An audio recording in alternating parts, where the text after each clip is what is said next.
Bem-vindos a mais uma aula. Hoje a gente vai falar sobre iluminação. E para dar essa aula pra gente, a gente convidou a Fê Tissot, diretora da Luxio, e vai tirar todas as nossas dúvidas sobre esse tema que é super importante para o nosso quarto. Que responsabilidade, hein, Natália? Mas vamos lá. Então, obrigada pela oportunidade e vamos falar um pouquinho de luz, então. Fê, para começar, acho que a principal dúvida mais recorrente, já que a gente está falando não só com profissionais, mas também com clientes finais, donos dos seus quartos, quando a gente está começando um projeto desse espaço, o que você indica como pontos focais ali de luz? Então, eu acho bem importante a gente entender, porque eu acho que com a pandemia a gente também criou espaços híbridos nos nossos quartos, né?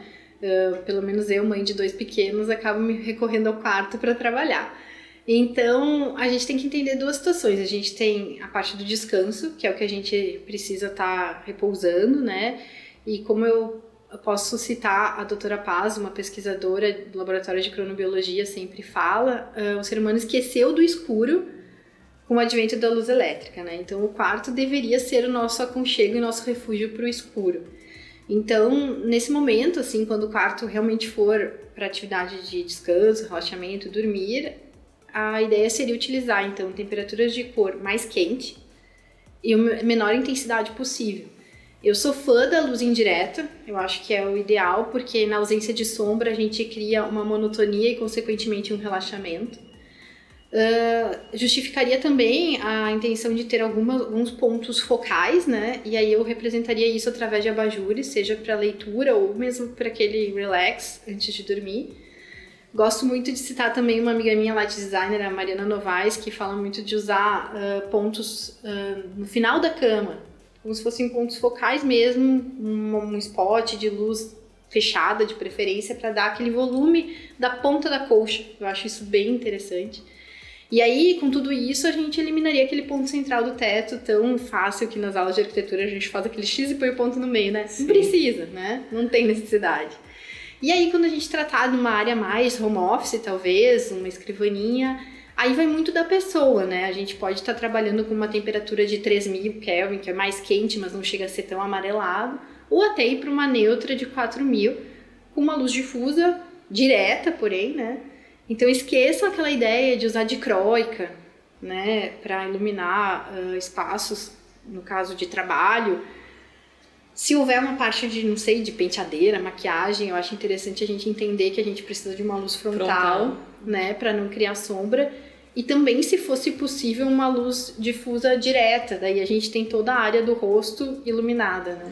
Fê, explica o que é luz difusa, porque às vezes eu falo sobre isso até para plantas e as pessoas não fazem ideia do que é. Então, a gente fala muito na iluminação, a gente tem a luz refletora, né, que acaba sendo aquela luz pontual, que é o exemplo das lâmpadas halógenas do passado, que é a dicróica, a R, que é onde tem realmente um direcional e faz um facho marcado, né? Isso seria uma luz pontual, que a gente... Já a difusa é quando provém de um difusor, então ela vai ter lá um acrílico leitoso, um vidro leitoso, e ela acaba tendo uma luz mais que preenche o espaço, né? Mais uniforme. A gente fala geralmente que quando o sol nasce, a gente está numa luz X, e quando o sol se põe, a gente está numa outra temperatura. Você pode contar o porquê dessa variação? Então, eu acho bem importante, assim, eu acho que também a questão da pandemia nos aproximou ou nos fez entender melhor a importância da natureza. Pelo menos eu acredito que dos grupos que eu participo foi uma reflexão importante. Como eu comentei, com o advento da luz elétrica, a gente esqueceu do escuro. Mas também a gente esqueceu de observar a luz natural.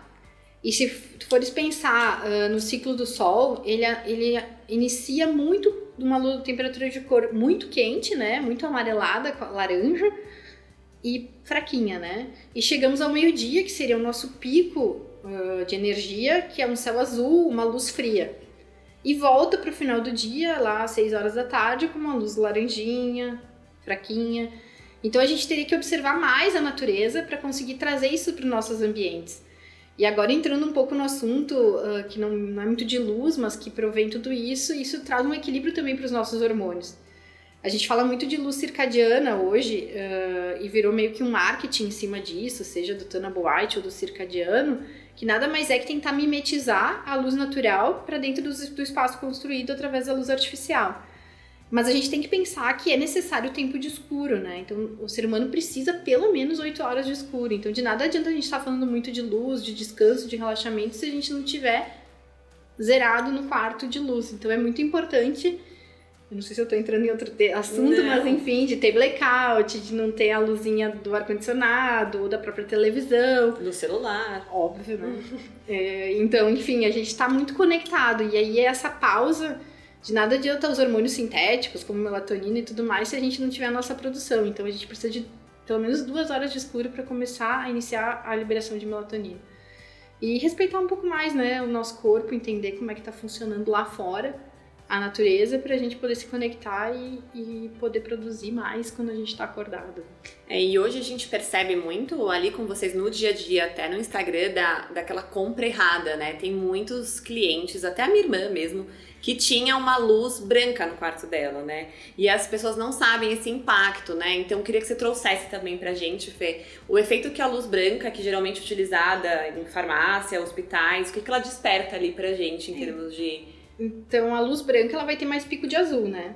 E aí, ao contrário do que a cromoterapia falava, e não sei se ainda fala porque acabei não acompanhando, o azul ele vai liberar o cortisol, que é o hormônio bom do estresse, né? E com muita liberação a gente acaba virando estressado.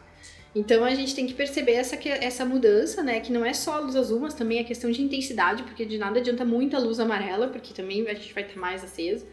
Então o pico de azul, ele é importante, a gente estava até comentando nos bastidores antes, a questão de que o pico de azul é importante para a liberação desse cortisol, para te dar essa energia, porém, pouco tempo, né? Sei lá, no início do dia, 30 minutos vai funcionar. Se tu der esse pico de azul à noite, tu vai demorar pra desligar. E é esse efeito da tela do celular. Isso é super legal de falar da luz branca, porque às vezes as pessoas acham que é só um aspecto visual, né, estético. Se te desagrada, talvez a luz branca mostre mais imperfeições.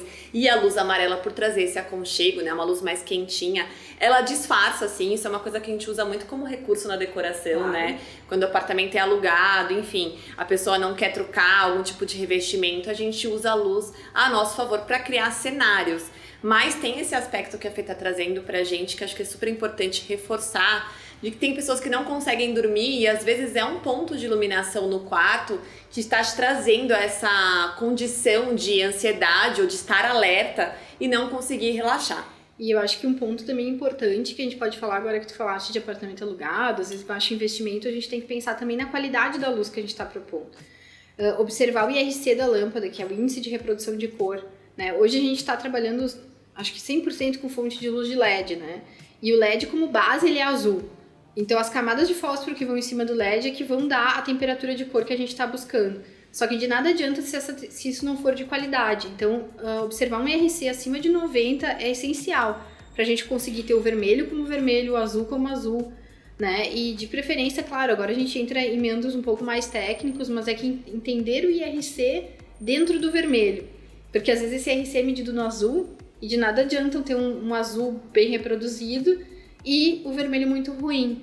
Então, quando a gente está trabalhando com IRC 90, a gente já está com um espectro de luz mais equilibrado, onde a gente realmente tem fidelidade na reprodução de cor.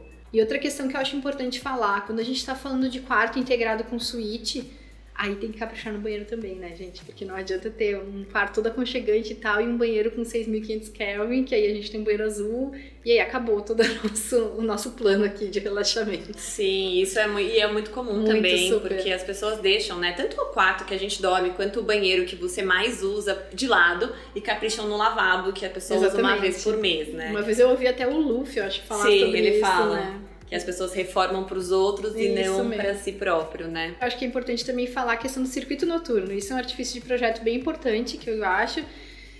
Se for um projeto do zero, né, é possível pedir pontos de arandela no percurso, onde a gente tem aquela luz de rodapé, uma luz de uma arandela indireta que vai te guiar até o caminho, seja do banheiro, da sala, não sei, aí fica a critério, para justamente não te despertar, só te sinalizar. Toda luz que vier direto, ela vai te despertar, né? A luz que fizer um caminho realmente vai te sinalizar para te chegar onde tu precisa e não vai acordar o teu parceiro, enfim, que tá do teu lado dormindo, se for o caso de um quarto de casal.